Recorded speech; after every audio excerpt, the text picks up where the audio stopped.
everyone during their life have, some need. I think we have to really look at our communities and see where the greatest need is. And the greatest need, in my opinion, are seniors.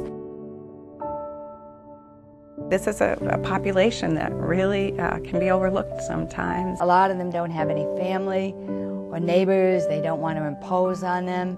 Loneliness is a big problem. They just can't get around. They don't drive anymore. When you and I want to go somewhere, we get in the car and we go. I know that they cannot afford taxis, most of them. We found that a number of them were on really small fixed incomes. And these are folks that are unable to find another way to make it work.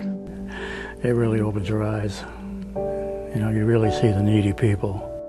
We're all going to be older, and not all of us are going to have family close by. And it's nice to know that there's an organization that you can call. My name is Steve. I've been with the CareGivers 8 years now. Yeah, I'm Joan Green, and I've been driving, probably 13 or 14 years. I've been with the CareGivers for 6 years. I'm Rita Soderberg, and I've been driving for 9 years. The person I'm visiting now has been over 3 years, and she says, I'm not a caregiver anymore, I'm her friend.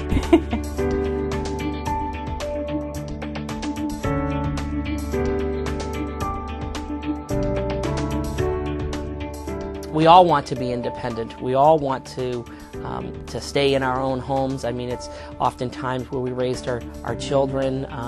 It's the most comforting place to be. So the little things that we do allow them to hang on to something that's very, very comforting to them. They've been where we are right now, and they've been a vital part in the community, raising their children, working, having successful careers.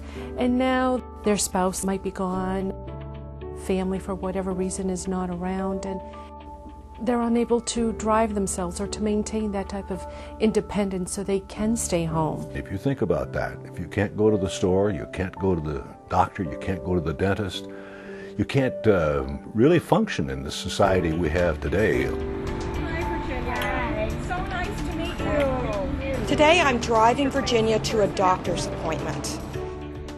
My son, he used to work at nighttime, but he works days now. So I needed the caregivers to give me a ride to the doctor. I know that it's just going to be a great experience, and doing something for someone that just really needs the help. And I truly believe in helping these people maintain their independence for as long as they can. It makes me feel wonderful. I love them. Yes, they're very nice. It's about the transportation, but more importantly, it's about the conversation that they have on the way to the doctor's appointment. It's about having someone that cares be there when they get out of their doctor's appointment to try to process some of those things.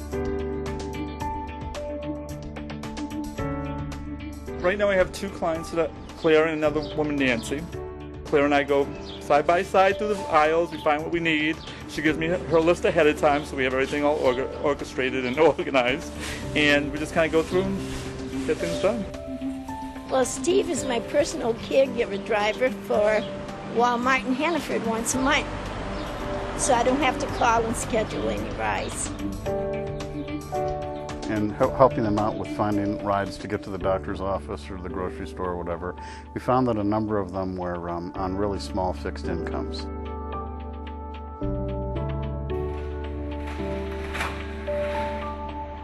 So we designed this program called the Caring Cupboard.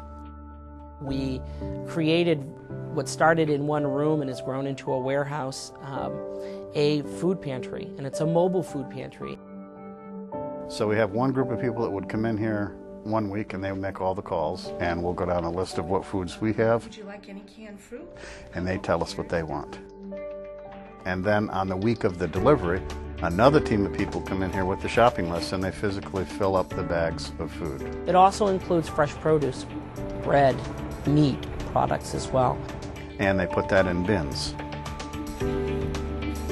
And then that Thursday night, another group of people comes in here and delivers the food. And teams of volunteers come in for businesses like Comcast, Fidelity Investments. People's United Bank supports caregivers to deliver food to housebound senior citizens, and it's fun, and we make it a team effort. They need the food, and it's just a little, and it helps. But also, they're housebound, and we might be, you don't know who they see each day. So when you come in, Valerie from CareGivers.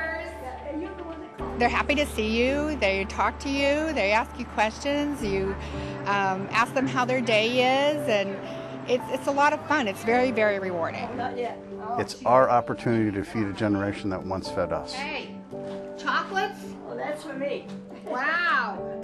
These are some retired school teachers that taught my children's teachers. These are the people that built the mills, that built the highways that we're driving, and they fought in the wars. So that we wanted to create a program and a service that gave them some dignity, that paid them back for what they'd done, kind of like as a good neighbor would do. We have our friendly visiting program and our telephone reassuring calling program. And those are our programs around emotional health. My name is Susan, and I've been with the CareGivers for 6 years. Maybe I wouldn't want anyway, Kathleen. She's a wonderful person. She spoiled me. I'm a spoiled brat. And she's taught me to slow down a little bit, to see a little bit more of life. I don't know, it's just a wonderful experience. You know, it's just a part of my life to give back to the community. We also do a lot of one-day service projects. We deliver Christmas presents to seniors, simple things like a pair of slippers or a robe. Around springtime, we've done bouquets of flowers to clients.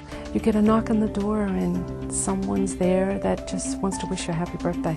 That's a wonderful program. It's just a nice, easygoing volunteer effort that puts you, one-on-one with somebody. This is for me. I don't have to do a thing. All I have to do is join, start in the program, get together with a program coordinator, and maybe I can help some people too. Doing volunteer service with us once a week, once a month, once a year. I pick one that works in my schedule. They're very accommodating for my schedule. They do everything to keep elderly people independent and also disabled people with no charge. There is no charge for any of the services that we provide, and I think that's unusual.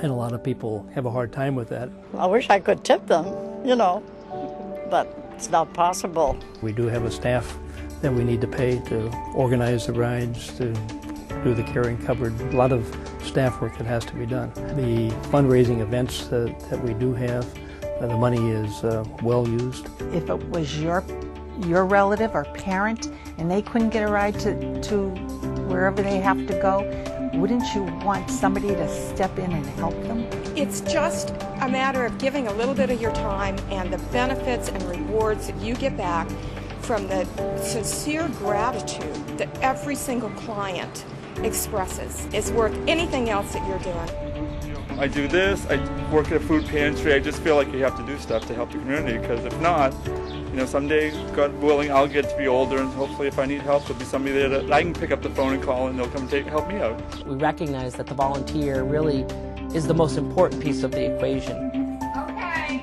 Because they're the ones that are out there directly representing our organization. They're the ones that are making the magic happen. I roped them into it. So we strive to make sure that the volunteering experience is a good one. If you want to directly impact people's lives, this is a great place to be. You leave feeling not like you've done something special, but like you've received something.